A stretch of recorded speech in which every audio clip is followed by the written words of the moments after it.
Have you ever had a situation where no matter what you do, nothing works out? Even though initially it seemed like everything would be easy and simple. That's exactly what happened when I started working on this dresser. Hi everybody, welcome to my nightmare makeover. I've been dying to try DIY ebonizing, and the dresser has an oak veneer covered with this beautiful white paint. I decided to ebonize the top only because I didn't want to spend ages trying to scrape the paint off the wood grain. I even have prepared my own stand and it's been sitting in my cabinet and waiting for this exact moment. And for the body of the dresser, I bought a can of paint in beautiful dark green color. So there was a plan, and my first step was to clean the piece. I use a tea-speedy greaser to remove any grease or oil or whatever could be on the surface. And then I rinsed it down with some clear water. And while I was doing that, I found some spots where the paint started peeling. They didn't do a really great job prepping this piece. Look how easy the paint coming off with just my rag. But that was the only area, and I was going to scuff sand the piece anyways, so it didn't bother me. Not yet. I didn't clean the top because I was going to scrape it anyways.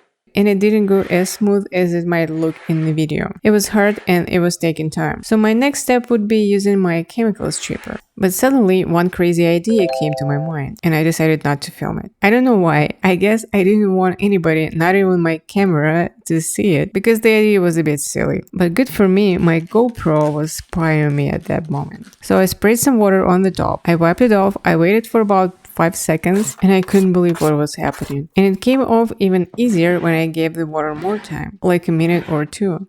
And I was like, excuse me, what? Seriously, water? It's been staying in a cabinet with my chemical stripper. Maybe something happened between those two. Alright, all joking aside, here's the important steps to get a great paint job. Prep work, priming, good paint, top coat. Whoever painted this piece, they didn't scuff sand the piece, they didn't prime, they used the cheapest latex paint, and they didn't apply the top coat. So that's why in this case water worked as a paint stripper. Good for me, but not really, because now I would have to strip the whole body of the dresser. This coat of the paint is not adhered properly, and no matter what I do, down the road the paint is going to peel. Okay, maybe it's a chance, maybe I can ebonize the whole piece. To be able to strip the paint properly, I decided to take off the molding. Like I said, I was hoping that I can try my first idea to ebonize the wood, but I found out that the molding wasn't made out of oak. My plan started falling apart, but I was still hoping. I stripped the drawers using my water again, and the water did a pretty good job. But I looked at the drawers and I became less and less sure that I wanted to spend hours trying to scrape the paint off the wood grain. Besides that, some of the moldings didn't came off easily and I kinda damaged the veneer. I decided to keep going and play with one drawer and see what happens. But I gave up that idea pretty fast while I was sanding. And that's where the troubles began. I no longer knew what I wanted to do with this dresser. It was so frustrating. I started to overthink every next step and doubt whether it was necessary. In the end, I couldn't do anything but think. And it's not like I didn't have any ideas. Opposite, I had too many of them. But none of them matched the new hardware, and I really wanted to use that hardware. I felt trapped. So I decided to do what needed to be done anyway and think about everything else later. I took off the drawers guides and some of them were broken, but instead of buying the new ones, I was going to fix them because like $25 per one guide. Are you kidding me? And I don't have enough skills to build them myself, not that type of guides. And even here, this dresser was giving me a hard time. I wanted to remove this molding, but it was kind of awkward.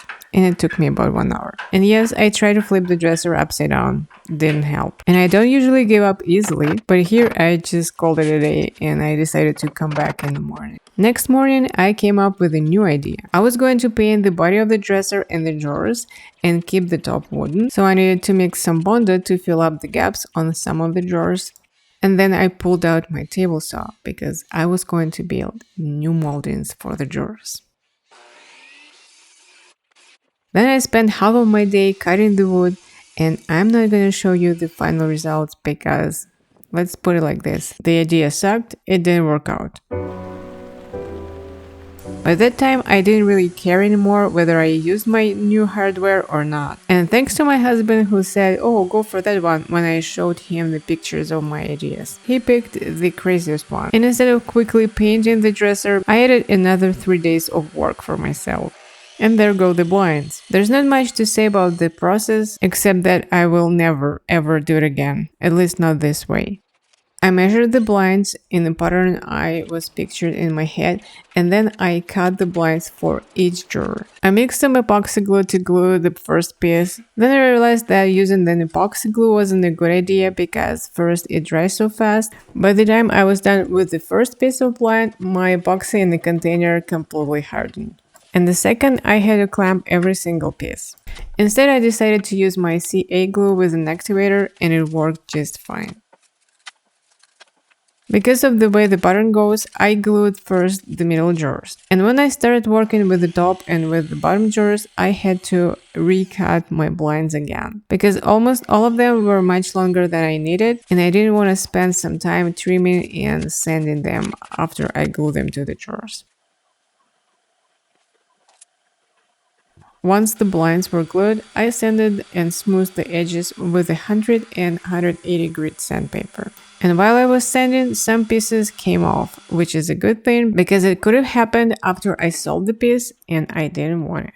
I double checked the drawers after sanding in case there is more pieces where the glue didn't bond well, and then I fixed it using the same CA glue.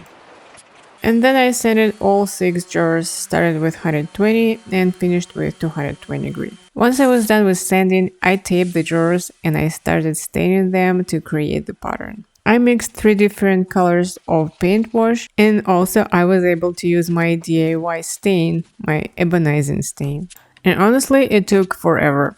If I ever decide to do the same decor again, I will sand the blinds first, then I stain them, and only after that I will cut them and glue them in place. It feels like it will save me a day, but honestly I have no idea. And now after I said that, I'm so tempted to try. But not now, in a while, maybe. While my drawers were drying, I scuff sanded the body of the dresser. There's no way I would have left the top wooden, because I had already spent hours working with this dresser. I was gonna add a new base and the legs to this dresser, but like I said, hours were spent already, so instead I removed the skirt of the dresser and I wanted to make it look like it's a base with legs. I used my jigsaw to cut off the piece of the skirt, and then I sanded whatever's left with 120 and 180 grit. So it happened that I had on hand the piece of the baseboard exact the same size I needed for the dresser, which I used to replace the top molding. To glue that piece, I used an epoxy glue, and I used the same epoxy glue for the bottom trim. Remember, I was trying to build my own moldings? These are the pieces I had cut, and I found a use for them. To make a handle. Genius, eh? I sanded them and I applied my ebonizing stain, hoping that the color will be pretty close to the color of the blinds. While my handles were drying, I primed the piece. And for that piece, I applied 2 coats of the primer because I still had some leftovers of previous white paint in the wood grain. I had some spots where I sanded through the old finish, so I didn't want to have any bleed through situation or paint peeling situation, so 2 coats just to be safe. And here's 2 spots where the primer worked the same way the water had worked before. Most of the paint was in the wood grain, but there was a little bit on the surface. Primer softened that paint and it started peeling. So after first coat of primer, I had to sand those spots down and apply the second one. Once my 2 coats of primer dried, I applied the paint. This is a bare acrylic paint for furniture and cabinets, and it has a built-in top coat, so that makes my life easier. At least something makes my life easier with this piece. I ended up applying 3 coats of this paint, lightly sanding between coats. To seal the drawers, I used water-based polyurethane. I applied a first coat and I let it dry. And then I attached my handles to the drawers. First, I measured and I drilled the holes on the drawers. Then I applied some CA glue and I glued the handles.